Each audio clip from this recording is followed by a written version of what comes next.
사도행전 1장 8절입니다. 오직 성령이 너희에게 임하시면 너희가 권능을 받고 예루살렘과 온 유대와 사마리아와 땅끝까지 이르러 내 증인이 되리라 하시니라. 아멘. 사랑의 예수님, 하나님의 거룩한 증인들이 주님 앞에 오늘 있사오니 예루살렘과 온 유대와 사마리아와 땅끝까지 이르러 주의 복음을 증거할 수 있기를 원합니다. 큰 권세 주님께 있사오니 그 권세를 하나님의 종들에게 주시사 주가 주시는 그 능력과 권세로 복음을 전하게 도와주시옵시고 하나님의 소원인 죽어가는 영혼들을 아버지께로 인도할 수 있기를 원하며 천국 백성 만들 수 있기를 원하오니 저희들에게 큰 권세 허락하여 주시옵시고 능력을 허락하여 주시옵소서. 오늘도 말씀 가운데 성령 하나님 함께하여 주실 줄로 믿습니다. 주님 말씀을 증거하여 주시옵시고 성령께서 복음을 전파하시오니 이 시간에 말씀 가운데 하나님의 복음이 선포되게 하여 주시옵소서. 마치는 시간까지 주의 성령이 인도하여 주시옵소서. 더는 우리들 우리의 심령의 문을 열어 주시옵시고 하나님의 말씀을 하나님의 말씀대로 거룩한 말씀대로 받는 귀하고 복된 시간 되게 도와 주시옵소서. 거룩하신 예수 그리스도 이름으로 기도드립니다. 아멘. 우리 유대인들과 한국인들은요, 지정학적 위치로 말미암아 외적의 침입을 역사적으로 보면 굉장히 많이 받아왔습니다. 그래서 이제 국민성이, 종교성이 아주 많습니다. 좋은 거죠. 그리고 체험과 그래서 은사를 중하게 생각합니다. 기적을 좋아했고 이적을 좋아했던 사람이 바로 유대인들이었습니다. 우리 한국 사람도 마찬가지인 것 같습니다. 능력이 필요하고 권세가 필요하고 은사가 필요한 것은 사실입니다. 그리고 실제적으로 주어졌습니다. 본문은 바로 능력받은 사람은 성령의 사람이라고 말씀하고 있습니다. 다른 말로 하면 성령의 사람은 바로 능력이 있다라는 말씀입니다. 그리고 성령을 체험한 사람은 반드시 복음의 증인이 되어야 된다고 말씀하고 있습니다. 한국의 기독교 인구가 40%가 넘습니다. 일본의 2% 기독교 인구를 생각하면 기적적인 숫자입니다. 정복자에게는 하나님의 복음이 전달되지 않았던 것 같습니다. 피정복민인 정말 억압과 굴레 속에 살고 있었던 한민족은 성경에서 말하는 자유와 그리고 성경에서 말씀하시는 진리가 받아들이기에 쉬웠던 모양입니다. 어쨌든 우리나라는 일제시대, 일제강점기 때 하나님의 복음이 확산되었던 것은 사실입니다. 진리를 알지니 진리가 너희를 자유케 하리라. 이 말씀이 우리 한민족에게 맞아 들어간 것입니다. 일본 민족에게는 들어가지 않았습니다. 그리고 하나님의 역사이겠지만 일본은 왕족에게로 복음이 전파되었습니다. 그런데 우리 한민족은요, 서민들에게로 일반 국민들에게로 말씀이 먼저 전파되기 시작했습니다. 그리고 그들은 이 자유의 말씀, 진리 가운데 자유한다는 그 말씀을 가지고 독립을 쟁취하기 시작합니다. 그래서 우리의 역사 가운데 보면 독립을 위해서 투쟁한 사람이나 독립선언문을 낭독한 33인 중에 대부분이 바로 기독교인이었습니다. 초대 대통령도 그래서 기독교인이었습니다. 이승만 대통령은 한국 전후의 국방 방위를 위해서 한미 상호 방위 조약을 이끌어내서 지금까지 미군이 주둔하고 있습니다. 1954년에는 미국 의회 연설과 함께 한국에 대한 미국의 군사 원조, 그것이 바로 한미 합의 의사록입니다. 이것도 체결하게 됩니다. 이승만 대통령을 나쁘게만 볼 것이 아니라 이승만 대통령이 없었다면 어쩌면 우리는 지금 중국이 통치하는 바로 중국령이 되어 있었을 겁니다. 미국은 지리적으로 중국보다 멀리 있습니다. 이승만 대통령은 이것을 파악한 것입니다. 가까이 있는 사람은 속국으로 만들기 때문에. 그러나 미국은 속국이 되지 않습니다. 지리적으로 멀기 때문에. 그리고 된다 할지라도 위임 통치로 들어가기 때문에 사실은 억압적이지 않다라는 사실을 알았을 겁니다. 물론 저는 그 머리에 들어가지 않아서 알 수는 없으나 분명히 그래서 어떻게 하든지 간에 미국이 우리를 도와주고 군사적으로 경제적으로 도와주도록 애썼던 사람이 이승만 대통령입니다. 하와이에 가면은 그분의 자택이 있더라고요. 참 쓸쓸하게 돌아가셨구나. 왜 우리 한국 민족이 그 사실을 알지 못할까? 그저 나쁜 것만 끄집어내기 시작하면은 아무도 사람 앞에 설 사람이 없습니다. 아무도. 그것이 인간입니다. 하나님을 요구하는 것입니다. 만일에 그렇다면 하나님을 요구하는 것입니다. 그래서 이런 믿음의 사람들의 목숨을 걸고, 다행히 이승만 대통령은 미국에서 살았기 때문에 영어를 잘했어요. 그래서 있는 힘을 다해서 도와달라고, 군사를 빼가지 말라고. 여러분, 이라크가 어떻게 되었습니까? 미국의 군사력을 뺀 다음에 이라크가 어떻게 되었습니까? IS의 거점이 되지 않았습니까? 바로 한국이 그러한 상황이었을 겁니다. 어쩌면 이라크나 시리아 같은 그런 나라로 전락했을 수도 있습니다. 그런데 왜 한국은 이렇게 잘 살게 되었을까요? 이것이 과연 축복일까요? 축복은 맞습니다. 그 축복을 축복으로 사용하지 않고 변질된 것이 문제이지, 우리나라는 하나님께서 특별히 피지배 민족으로서 하나님께서 그 억압된 환경 가운데서 기억하고 계셨던 것입니다. 그래서 우리가 이렇게 경제적인 복을 누리고 있습니다. 그러나 경제적인 축복은 늘 제가 말씀드리지만 이것은 하나님의 부수적인 선물이라는 것을 기억하셔야 합니다. 이것은 진정한 축복이 아닙니다. 오히려 고난 가운데 우리는 있었기 때문에 복음을 많이 받아들였습니다. 그러나 일본은 그렇지 않았어요. 정복자였기 때문에 복음을 받아들이지 않아도 됐습니다. 그래서 우리나라는 경제적으로도 복을 받았지만 그러나 영적인 복을 받은 나라입니다. 기독교회는 부흥되었습니다. 많은 은사와 이적이 따라왔습니다. 복음이 억눌린 사람들을 자유케 하였습니다. 수많은 어둠에 있는 사람들을 빛으로 인도하는 일을 했습니다. 그러나 아쉬운 것은 교회가 변질되기 시작했다는 것입니다. 영혼을 구원하는 것보다 그 교인의 숫자에 더 관심을 기울이기 시작했습니다. 그리고 교회는 은사를 이용하기 시작합니다. 그래서 은사주의로 빠집니다. 은사는 하나님의 귀한 선물입니다. 저와 여러분은 한 명도 제외 없이 은사 받았습니다. 그러나 많은 사람들은 다른 사람의 은사를 좋게 생각해서 그 은사를 쫓기 시작하면서 은사주의로 빠집니다. 은사는 좋은 것이나 은사주의는 사람이 만들어낸 것입니다. 왜요? 자기 만족을 위해서, 자기 영적인 만족을 위해서 아까 제가 말씀드린 것처럼 무엇인가 기적을 보아야 되겠고 이적을 좀 보아야 되겠고 내 눈으로 봐야 하며 내가 직접 체험해야 하며 내가 직접 만져보지 않으면 안 되는 그런 성질을 가지고 있어요. 우리나라 민족이. 사실은 내가 하나님의 자녀가 된 기적이 있는데 이미 나는 기적 가운데 기적을 체험하고 살고 있음에도 불구하고 자꾸 내가 가지려는 은사, 보고자 하는 욕구 이런 것으로 말미암아 은사주의로 가게 됩니다. 이것은 바로 바울의 능력을 바로 따라했던 스게와의 7 아들의 모습과 똑같습니다.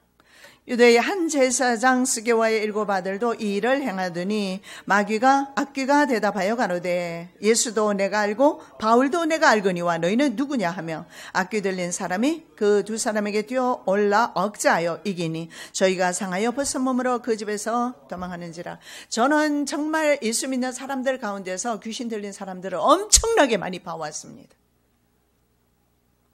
어느 교회를 가든지 예외 없이 하나님을 제쳐놓고 은사를 줬다가 영적인 것만 좀 관능적이고 만져지고 느껴지고 이런 것들을 쫓아가는 한국 교회가 결국은 그러한 스게와의 7 아들처럼 흉내내다가 망한 사람들이 많이 있는 것을 발견합니다. 이것은 바로 경건의 모양만 있는 교회의 모습입니다. 가정과 지역사회 하나님의 나라를 건설하는 데 실패한 것입니다. 우리 가정을 통해서 나를 통해서 이웃이 계속해서 선한 영향력이 행사되어줘야 합니다. 기적은 바로 그것이 기적입니다. 나를 통해서 하나님을 보아야 합니다. 용서하는 에서를 통해서 야곱은 하나님을 보았습니다. 진심이었을 겁니다. 내가 형님의 얼굴을 배우니 하나님의 얼굴을 뵌 듯합니다. 왜요? 용서했지 않습니까? 에서는 400인을 데리고 왔습니다. 하나님이 용서하라니까 용서했지 않습니까? 세상 사람들은 오히려 용서하는데 예수 믿는 사람은 용서를 안 합니다. 용서하지 않냐고 살아가는 대부분의 크리스찬들, 얼마나 많은 크리스찬들이 있는지 모릅니다. 경건의 모양만 있습니다. 그래서 이런 모습은 절대 지역사회에 영향을 줄 수가 없어요. 내가 전도를 하라고 주님이 말씀하시니까 전도는 해야 되겠지만 전도는 안 될 것입니다. 내 삶에 경건이 필요합니다. 삶 속에서 경건의 능력이 필요합니다. 경건의 능력이요. 능력은 이미 우리는 가지고 있어요. 여러분 성령 받으셨습니까? 받으셨다면 능력은 이미 가진 것입니다. 경건의 능력이 따라올 수 있도록 경건의 삶을 사셔야 합니다. 초대 예루살렘 교회처럼 성도끼리 떡을 떼며 사랑의 교제만을 나누는 교회의 모습을 세상에 보였습니다. 무슨 말입니까? 이것은 세상의 조직사회에서도 친한 사람들끼리 친하게 지냅니다. 그런데 교회 안에서도 그렇게 했어요. 그저 안에서 사도행전 2장의 그런 역사 안에서 서로 사랑의 떡을 떼면서 그리고 같이 음식을 나누고 그리고 성령 역사를 통해서 은혜 받고, 그런데 고인물은 썩게 마련입니다. 교회는 흩어지는 데까지 나가야 돼요. 근데 여기에 실패한 것입니다. 교회 안에 머물면서 서로 싸우고 지지고 볶고, 누가 강하니 누가 약하니, 누가 잘생겼니 누가 못생겼느니, 누가 잘못했다, 누가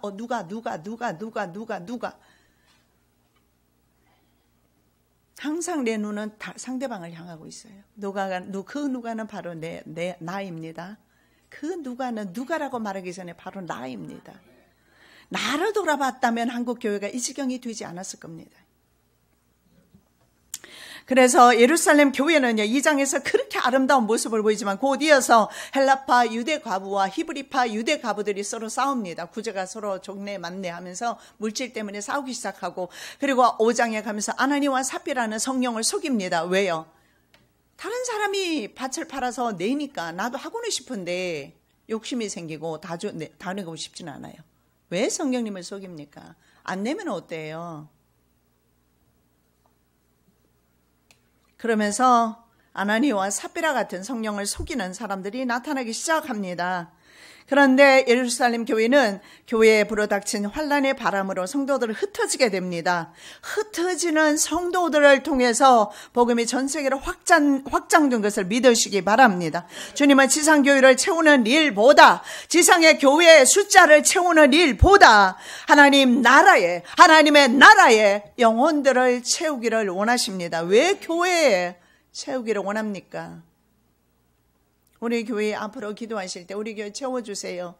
기도 대신에 하나님 나라의 영혼을 채워주세요. 그것이 더 긍정적인 기도가 아닌가. 감사하지요. 교회를 위해서 여러분이 기도하지 누가 기도해 주겠습니까? 그러나 진짜 바람직한 기도는 영혼들이 하나님 나라에 많이 들어갈 수 있기를 원합니다. 그렇게 하나님이 소원하시는, 하나님이 맹세하면서 소원하시는 그 영혼들, 하나님 나라에 많이 들어가기를 원합니다. 먼저 영혼들을 채워야 합니다. 하나님 나라를 채워야 합니다. 그것이 바로 그 나라와 그입니다. 너희는 먼저 그의 나라와 그의 의를 구하라. 그러면 이 모든 것을 너에게 도하시리라. 이것입니다. 하나님의 나라를 채우지 않고 교회가 교인들을 교회에 채우는 일을 해왔습니다. 자, 성령이 임하면 권능을 받습니다. 사도행전 1장 6절 말씀, 저희가 모였을 때 예수께 묻자와 가로되 주께서 이스라엘 나라를 회복하심이 이때입니까? 예수 제자들은 지금도 여전히 부활하신 예수님을 만나고서도 육체적인 욕구를 채우기를 원합니다. 그것이 무엇입니까? 이스라엘의 국가 회복을 지금 주님 앞에 묻고 있는 것입니다. 그러나 예수께서 마지막까지 제자들에게 부탁하셨던 말씀은 영혼의 구령입니다. 예수님이 왜 죽으셨습니까? 예수님이 왜 죽으셨습니까? 영혼을 구하기 위해서 아닙니까? 내가 구원 받았습니까? 그렇다면 나와 같은 또 다른 사람들이 구원 받기를 주님께서 원하는 것은 당연한 것 아니겠습니까?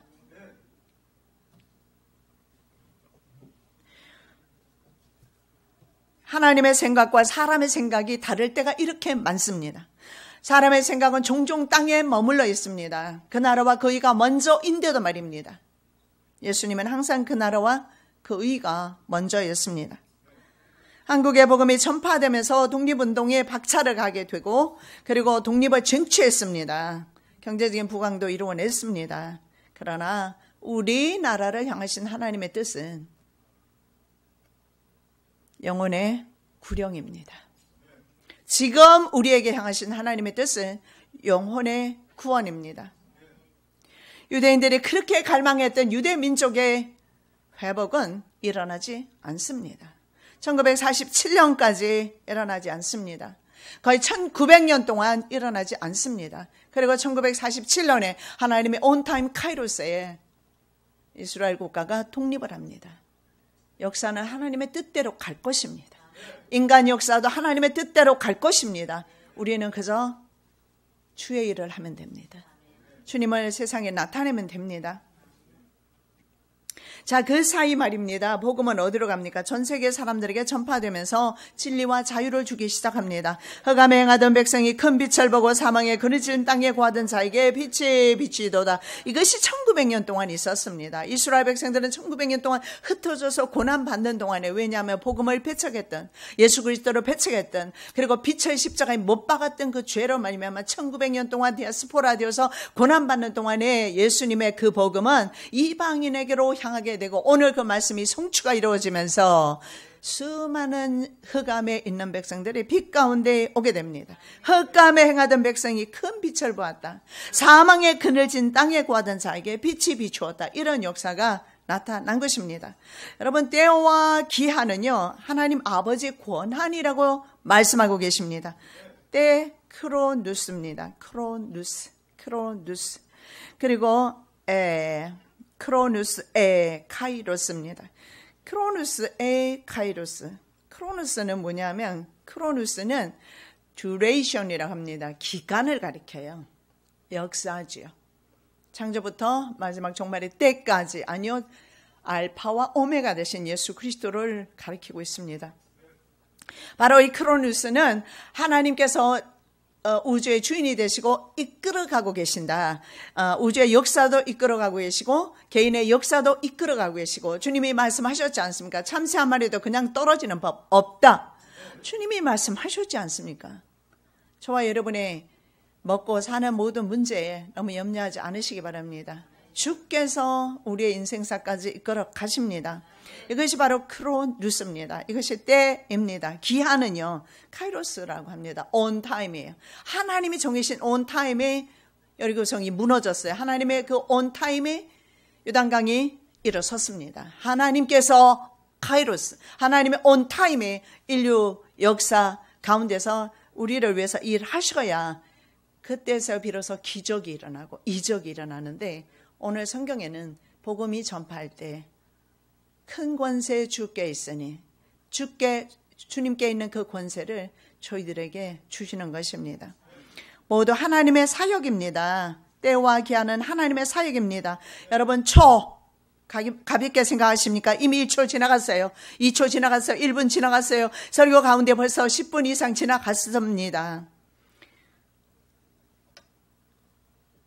이 모두, 심지어는 이것이 지나가고 영원까지 모두 주님이 정해주신 대로 세상 역사와 인간 역사는 흘러가고 있습니다. 아무리 애써도 안 됩니다. 아무리 요동쳐도 안 됩니다. 하나님의 손 안에 있습니다. 하나님의 역사 안에 있습니다. 힘써도 안 돼요. 애써도 안 돼요. 울어도 안 돼요. 주님의 역사심을 믿고 그분께 맡겨드리면 일하실 것입니다. 이것은 우리에게 주어진 환경을 뜻합니다. 이 초, 분, 시간, 영원, 이 모든 것은 우리에게 주어진 환경입니다. 이 환경이 어떠하든, 어떤 사람을, 어떤 시간을 보내고 있든지, 아니면 어떤 장소에 있든지 중요하지 않습니다. 예수와 예수가 계시는 천국을 전해야 합니다. 이미 추수 때가 되었습니다. 역사와 형편과 모든 처지에 관련한 일들은 주님의 몫입니다. 왜 내가 하려고 합니까? 얼마나 내가 애쓰는 것들이 많이 있어요. 얼마나 수많은 사람들이 늙지 않으려고 보니까 얼굴을 성형하고 뭐 뭐 약도 막 집어넣어서 볼록하게 만들어주고 여기에 뭐 진주도 박는다고 그러더라고요. 박아주고 발부둥 쳐도 가는 세월 막을 수는 없어요. 그것이 중요한 것이 아니라 영혼의 관리가 더 중요합니다. 나의 모든 역사는 주님의 손 안에 있습니다. 나의 생명은 주님 손 안에 있습니다. 주님의 몫을 가지고 우리가 하려고 하지 않으시기를 예수님의 이름으로 축복합니다. 그래서 나는 자연스럽게 늙어가는 거, 아름답게 주 안에서 기뻐하고 즐거워하며 늙어가는 거 아름답다고 저는 생각합니다. 주름이 자글자글 지더라도 저는 그것이 아름답다고 생각합니다. 백발 아름답다고 저는 생각합니다. 물론 저도 염색을 드리고 있지만, 그래서 저 그 생각을 해봤어요. 그 정경화인가요? 그분 외교부 장관?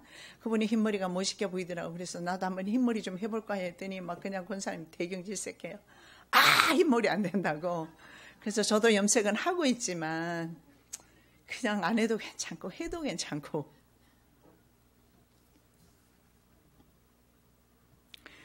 여러 사람에게 여러 모양으로 또 좋아야 되잖아요. 나 혼자만의 생각할 수는 없고. 그래서 내가 만일에 미국 가서 이제 초야에 묻혀서 살게 되면 염색도 안 하고 자연 그대로 살아갈까? 이제 만일에 그렇게 되는 날이 온다면 그런 생각도 해봅니다. 좋은 것입니다. 왜냐하면 내가 늙는다는 것은 내가 주님께로 가까이 지금 가고 있다는 것입니다. 주님이 예배하신 그 아름다운 집으로, 그 도성으로 가까이 가고 있다는 것입니다. 우리의 할 일은 입을 열어서 내 환경이 어떠하든지 내 형편과 처지가 어떠하든지 간에 중요하지 않다라는 겁니다. 나의 할 일은 내가 입을 열어서 주님의 나라를 전해야 돼요. 예수를 세상에 증거해야 합니다. 성경에 너희에게 임하시면 너희가 권능을 받고 이렇게 말씀합니다. 능력은 성령이 임하실 때 받습니다. 성령의 사람이라고 생각한다면 이미 능력자입니다. 받으려고 하지 마십시오. 옛날에 많은 사람들 보면 산에 가서 막 음성부터 막 크게 해요. 막 소나무 뿌리 잡고 흔들면서 소리 질러 댑니다. 그래서 음성이 어때요? 걸걸하면 능력자 같아 보이지만 스게와의 일곱 아들처럼 되지 않으시기 바랍니다. 이미 성령 받을 때 우리는 능력 받았습니다. 아니요. 이미 하나님께서 창세전에 저와 여러분을 선택하실 때 우리는 하나님의 능력의 자녀입니다. 자, 우리가 할 일은 주님을 전하는 것이고 생명을 구원하는 것입니다. 능력을 뒤나민이라고 합니다. 뒤나민. 근데 이 능력은요, 증인의 사역 수행을 위해서 필요한 것입니다. 무엇을 위해서 능력 받습니까? 한국교회는 교회 부흥을 위해서 능력을 이용해 왔습니다. 뭐 현상이 좀 일어나고 넘어지고, 그리고 때로는 막 어떤 사람은 막 입신 들어가고 그런 거 많이 있었습니다. 미국에서도 저 있었던 일입니다. 제가 반주를 하고 있는데 오라고 하더라고요. 다른 분들 다 저기 잡아뜨려 놓고. 그래서 제가 갔습니다. 그 목사님이 나보고도 와서 서라고 하더라고요. 섰어요. 그런데 나를 기도하라고 하더라고요. 그래서 기도를 했지요.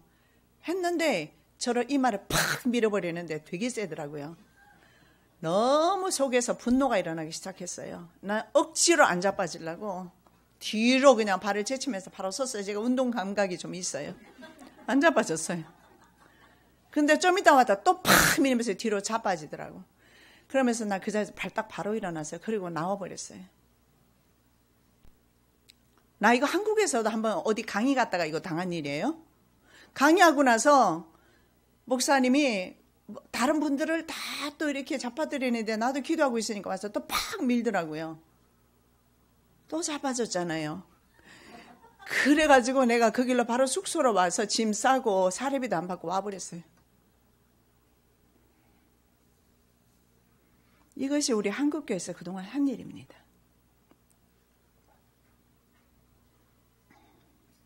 주님 앞에 솔직히 이제 나아가십시다. 우리에게는 하나님의 말씀이 있어요.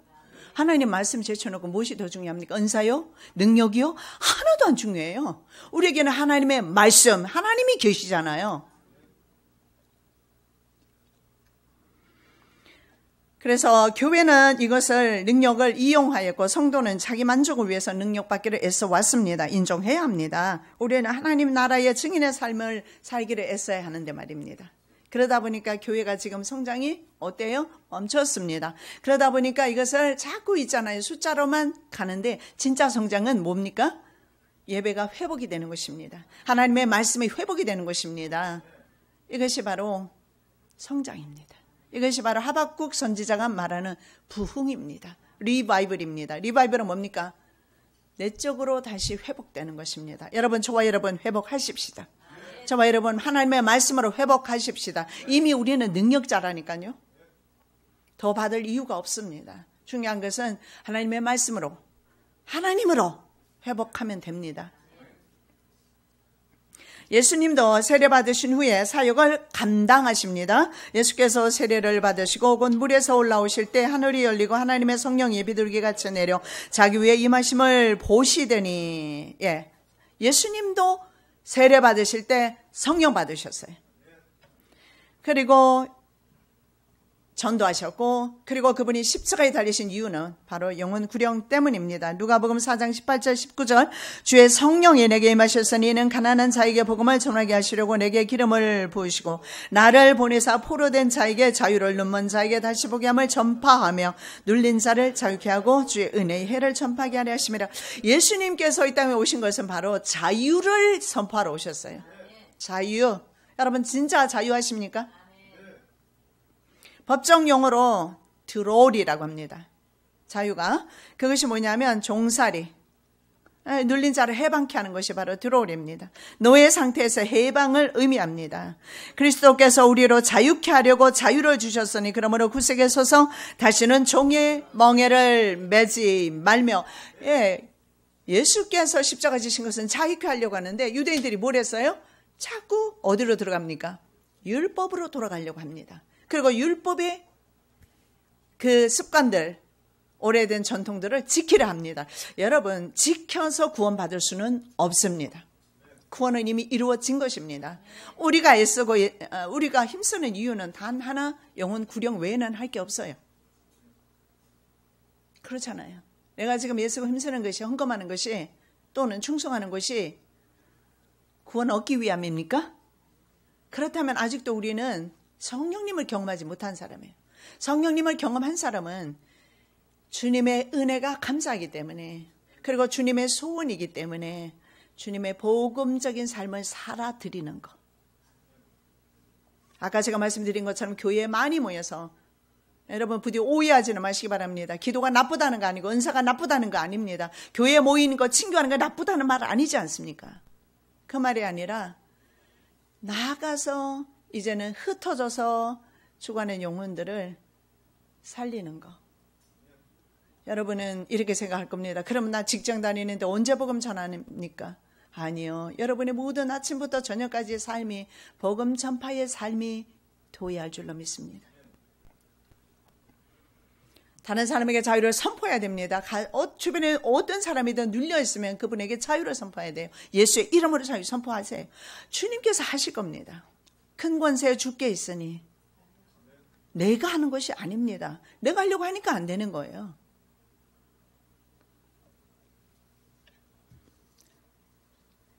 자, 노예 상태 이스라엘 사람들을 불러내셨습니다. 자유입니다.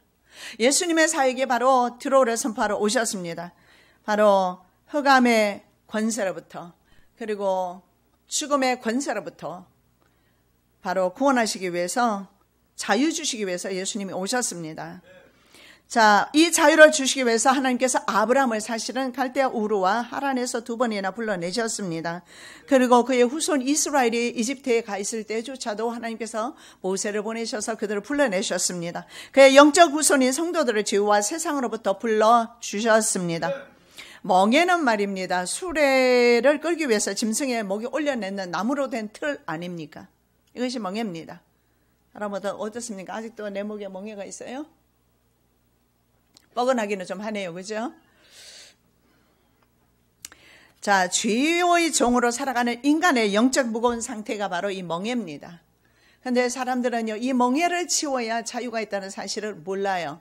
그리고 세상에서 이 멍에를 치우려 하지만 이것은 이미 사망으로 갈 수밖에 없는 인간에게 주어진 멍에이기 때문에 세상에서는 치워지지 않아요. 어떻게 치워집니까? 예수께로 와야 치워져요. 그래서 우리는 예수를 증거해야 합니다.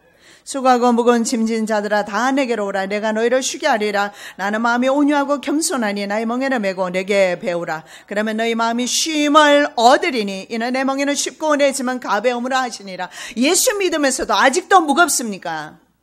주님의 멍에를 메이지 않아서 그렇습니다. 기독교는 죽으면 살아요. 안 죽으니까 무거워요. 안 죽으니까 힘들어요. 여러분, 주님의 멍에를 메시기를 예수님의 이름으로 축복합니다. 권능받은 사람은 증인이 됩니다. 권능받은 사람은 증인이 되게 되어 있습니다. 사도들이 감당해야 될 사역의 영역은 유대로부터 시작돼서 땅끝까지 전도하는 것입니다. 권능받은 증인들을 통해서 예루살렘과 온 유대와 사마리아 땅끝까지 복음이 전파되었습니다. 예수님은 성령을 약속하셨습니다. 약속하신 이유는 바로 이 복음 증거하라고 성령을 약속하셨어요. 왜냐하면 자신의 성령이 안에 계셔야지 증거할 거 아니에요. 여러분 임신도 안 했는데 어디 가서 나 애 뱃어 그렇게 말하는 사람 있어요? 미친 거죠. 맞죠? 임신도 안 했는데 어떻게 임신했다고 말할 수 있어요? 성령을 임신 안 했는데 어떻게 성령을 전해요? 그래서 성령을 주신 겁니다. 내가 아버지께 구하겠으니 그가 또 다른 보혜사를 너에게 주사 영원토록 너희와 함께 있게 하시리니 저는 진리의 영이라. 세상은 능히 저를 받지 못하나니 이는 저를 보지도 못하고 알지도 못함이라. 그러나 너희는 저를 아나니 저는 너희와 함께 구하시며 또 너희 속에 계심이라. 여러분 성령님 아십니다. 그죠? 예수께서 다시 보혜사 성령님으로 오셔서 제자들과 함께 거하시고, 이거는 텐트 치고 산다는 뜻입니다. 그리고 제자들 가운데 계셨습니다. 제자들 10년 가운데 계셨어요. 옆에만 계신 것이 아니라 10년 가운데. 오순절 마가다락방에서 성령의 능력받은 베드로 즉시 성전 미문에 예수님과 3년이나 있어도 안 됐어요. 그런데 2장에서 오순절 마가다락방의 성령을 체험하고 3장에 넘어가면서 바로 베드로는 우리가 그렇게 사모하는 능력을 행합니다. 얼마나 좋겠어요. 그죠? 예수 이름으로 일어나 버리네. 이 모양을 많은 사람들은 사모하지만 성령의 충만한 은혜는 무시하고 성령의 인도는 받지 않습니다. 그가 저희에게 무엇을 얻을까 하여 바라보거늘 베드로가 가로되 은과 금은 내게 있거니와 내게 있는 것으로 내게 주노니 곧 나사렛 예수의 이름으로 걸어라 하고. 베드로가 지금 준 것이 무엇입니까? 뭘 가지고 있어요? 금? 은? 예수밖에 없어요. 그러니 우리는 입만 띄면 뭐? 예수. 다른 사람 볼 겨를이 어디 있어요? 아, 저 사람 왜 저렇게 허리 꼬부리고 걸어다녀? 그거 보일 시간이 어디 있습니까? 오직 베드로 안에는 예수밖에 안 계셨어요. 함께 살아서도 함께 고했어도 그 예수님을 안에 모시지 못한 까닭에 예수님을 배도했던 그가 이제 예수님을 안에 모시니까 자기의 뜻이 아닌 예수님의 뜻대로, 여러분 나의 뜻이 아니고 예수님의 뜻대로 사시기를 바랍니다. 거지 안전뱅이가 무엇을 얻을까 하면서 베드로 일행을 바라볼 때 베드로는 예수 그리스도를 그에게 줍니다. 저와 여러분의 사명입니다. 있는 모든 곳에 여러분 바로 이겁니다. 중심이, 내 마음이 어디에 있는가. 내가 주께 있고 주님 안에 붙들린 바 되면요, 주변 사람들이 먼저 알아요. 그리고 그분들이 먼저 막 변화받기 시작합니다. 전도는 입으로 아무리 예수 믿어 우리 교회와 해도 사실은 안 돼요. 지금 이 시대는 안 돼요. 그러나 내가 복음적으로 살 때, 내가 주님의 말씀을 순종할 때 아브라함처럼 복음은 확장될 것입니다.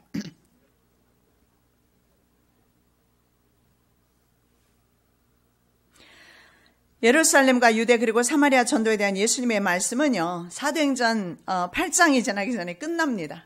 하나님의 말씀 정확하세요. 그리고 땅끝 전도는 지금까지 2000년간 이루어지고 있습니다. 자, 사도행전에서 예루살렘 전도는 그럼 몇 장부터 몇 장까지일까요? 1장에서 7장까지.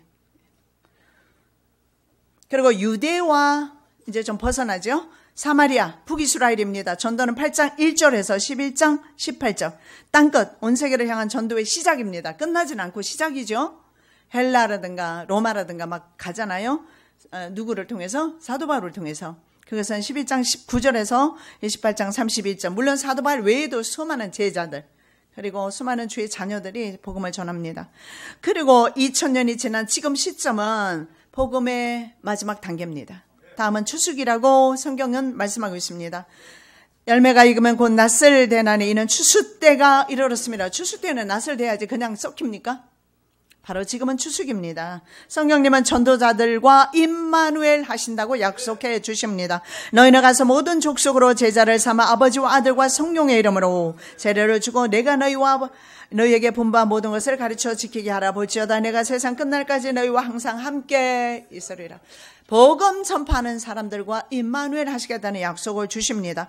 여러분 지금은 거의 종족 전도까지 복음 전도가 이루어졌다고 생각합니다. 물론 보고서에는 그렇게 아직도 미개 전도가 있다고 말하지만 저는 그렇게 생각하지 않아요. 왜냐하면 위성이 말입니다. 구글에서 만든 위성 180개 위성은 지금 심지어 있잖아요. 미개 종족까지도 아주 아프리카 미개 지역까지도 인터넷이 보급이 되고 있어요. 그래서 통신 매체를 통해서 누구든지 하나님의 뜻이라면 그에게 복음이 전파됩니다. 복음을 듣지 못한 사람은 거의 없을 것입니다. 주님의 추수 때가 됐습니다. 주님께서 곧 추수하러 오십니다. 마지막 이 시기에 그래도 아직은 추수할 영혼들이 남아 있습니다. 그래서 하나님께서 바로 저와 여러분을 선택하셨습니다. 천국은 마치 품꾼을 얻어 포도원에 들여보내려고 이른 아침에 나간 집주인과 같으니 제11시에도 나가보니 섰는 사람들이 또 있는지라. 또 있습니다.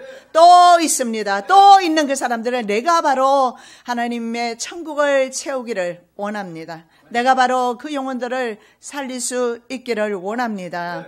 이런 아침에 예수님께서 비유로 말씀합니다. 주인이 이른 아침에 나갔더니 일할 사람이 거기에도 있어요. 이른 아침에 데리고 갔습니다. 3시에도 갔습니다. 6시에도 갔습니다. 제 9시에도 갔습니다.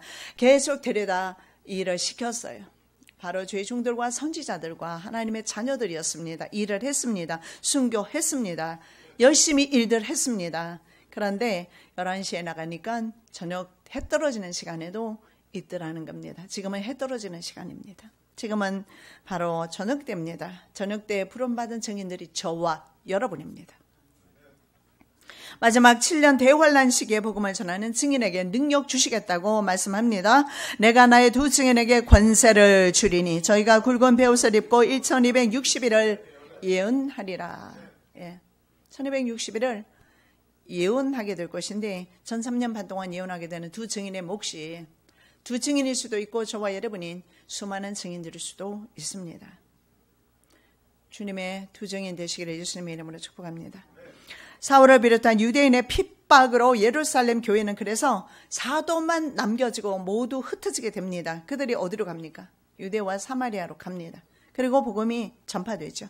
사울이 그의 죽임당함을 마땅히 여기더라. 그날에 예루살렘에 있는 교회에 큰 핍박이 나서 사도 외에는 다 유대와 사마리아 모든 땅으로 흩어지니라. 핍박이 참으로 유익했습니다. 예루살렘 교회에 불어닥친 핍박은 참으로 유익했던 것이 복음이 전파되는 루트가 되었으며 통로가 되었습니다. 빌립은 이디오피아 사람에게 복음을 전했습니다. 벌써 땅끝 정도가 그 당시에 시작되었다는 것을 볼 수가 있어요. 이미 예수님의 예언은요 바로 성취되었습니다. 주의 사자가 빌립더러 일러 가로되 일어나서 남으로 향하여 예루살렘으로 가사로 내려가는 길까지 가라하니 그 길은 광야라. 일어나 가서 보니 에티오피아 사람 곧 에티오피아 여왕 간다게 모든 국고를 맡은 큰 권세가 있는 내시가 예비하러 예루살렘에 왔다가 돌아가는데 병거를 타고 선지자 이사야의 글을 읽더라. 성령이 빌립더러 이르시되 이 병거로 가까이 나아가라 하시거늘. 이미 이 사람에게 빌립이 전하기 전에 복음을 받아들였던 것 같습니다. 그런데 이사야 말씀을 읽는데 깨닫지는 못하죠. 그래서 빌립에게 복음을 전하라고 하나님의 말씀을 풀어주라고 말씀을 합니다. 제가 미국에 있을 때 이디오피아 사람을 만나서 궁금해서 물어봤습니다. 빌립이 전도해서 너네 종족이 예수를 믿게 되었느냐 물었어요. 그랬더니 그렇다고 그러더라고요. 그리고 몇 프로 정도 되느냐 98% 믿었다라고 합니다. 그런데 이디오피아는요 이슬람 국가화 됐어요. 이미 그때가 벌써 오래됐거든요. 한 15년 넘어. 근데 거의 이슬람화 되었고 에티오피아는 나중에 공화국 전쟁에서 이슬람 편에 서게 될 것입니다. 기독교 국가가 이슬람화 된 거예요. 그래서 그 당시에는 거의 대부분이 기독교 국가였죠. 이슬람 국가가 아니었어요. 이슬람 국가가 1500년이 지난 시점부터 시작해서 이슬람이 확장되기 시작한 겁니다. 그리고 다 장악해버린 거죠. 그들의 인구가 더 많습니다. 왜냐하면 그들은 많이 낳아요. 8명, 9명 낳습니다. 그러다 보니까 그들은 이미 숫자적으로 전 세계를 벌써 장악하고 있어요. 자, 마르치스라는 것이 증인이라는 뜻입니다. 마르치스. 이 증인이라는 마르치스라는 뜻이 원래 의미가 뭐냐면 이 마르치스라는 뜻에서 말트라는 영어 단어가 나와요. 이 영어 단어는 순교자라는 뜻입니다. 즉 복음 전도자는 순교자입니다. 그래서 하나님 나라에 갔을 때 순교자와 복음 전도자를 나란히 성경에서는 말씀하고 있어요. 그 정도로 하나님의 나라의 멸류관이 가장 큰 것이 영혼들을 구령하는 것입니다. 예수님이 그것 때문에 오셨으니까요. 10번을 1000번을 말해도 부족함이 없어요. 예수님은 영혼을 구원하기 위해서 오셨어요. 나뿐만 아니라 다른 영혼까지 구원하러 오셨어요. 이디오피아 사람뿐만 아니라 전 세계에 있는 심지어 이슬람 종교를 가진 아랍 종족들까지도 하나님은 구원하기를 원하시고 지금 그들에게 성령이 들어가고 있습니다. 그래서 초대교회 복음의 증인은요 대부분이 순교했습니다. 그래서 증인이라는 말을 썼을 때 순교자라는 말과 동일하게 사용되었습니다. 12명 사도들의 죽음도 거의 대부분 순교였습니다. 남은 역사가 유세비우스가 전하는 사도들의 순교의 역사를 도표로 우리가 보겠는데 여러분 아까도 말씀드렸지만 기독교는 죽어야 삽니다. 자, 야고보를 한번 보시겠습니다. 예루살렘에서 가장 먼저 참수를 당하죠. 목이 잘라서. 베드로는요 로마에서 거꾸로 된 십자가형을 당합니다. 그리고 안드레는 헬라의 아가야, 헬라는 지금 그리스입니다. 아가야 지방에서 X형 십자가에 줄로 매달려서 죽습니다. 빌립은 소마시아 부르기아라는 곳에 기둥에 매달려서 순교합니다. 바돌로메 알메니아에서 거꾸로 된 십자가에 달려 순교해요. 대부분이 거꾸로 된 십자가에 많이 매달리죠. 도마는요 인도에서 창에 찔려 죽습니다. 마태는 이디오피아에서 참수형을 당합니다. 그 당시에는 기독교가 국가가 아니었겠죠. 그리고 도마와 마태는 이디오피아, 그리고 마띠아, 그 가룟 유다가 배도한 후에 마띠아를 뽑았지 않습니까? 마띠아 역시 성경에는 기록이 별로 안 나와 있지만 이디오피아에서 돌 맞아 순교했다고 역사가 요세비우스는 말합니다. 이디오피아에서 마띠아, 마태 둘 다 순교합니다. 야고보, 알페오의 아들로 나와 있죠. 성경에서 성전 꼭대기에서 떨어지게 만들어서 순교하죠. 그리고 유다, 야고보의 동생 유다, 바사, 페르시아입니다. 오늘날 이란입니다. 그래서 이란에도 기독교가 많았던 겁니다. 지금은 거의 없지만 활 맞아서 순교합니다. 시몬 열심당원으로 성경에 나와 있는 시몬, 애굽과 유대에서 전도하다가 활 맞아서 순교하게 됩니다. 요한은요 유일하게 살아남습니다. 예수님께서 예언하셨잖아요. 자신의 수명을 다하게 될 것이다. 그러나 밤모섬이라는 정말 거기는 풀 한 폭이 나지 않는 그런 섬에서 그가 거의 98세까지 살았던 것으로 그렇게 역사는 증언하고 있습니다. 여러분, 법정 용어 증인은 보고 들은 것을 증언하는 사람입니다. 내 안에 성령님이 계십니까?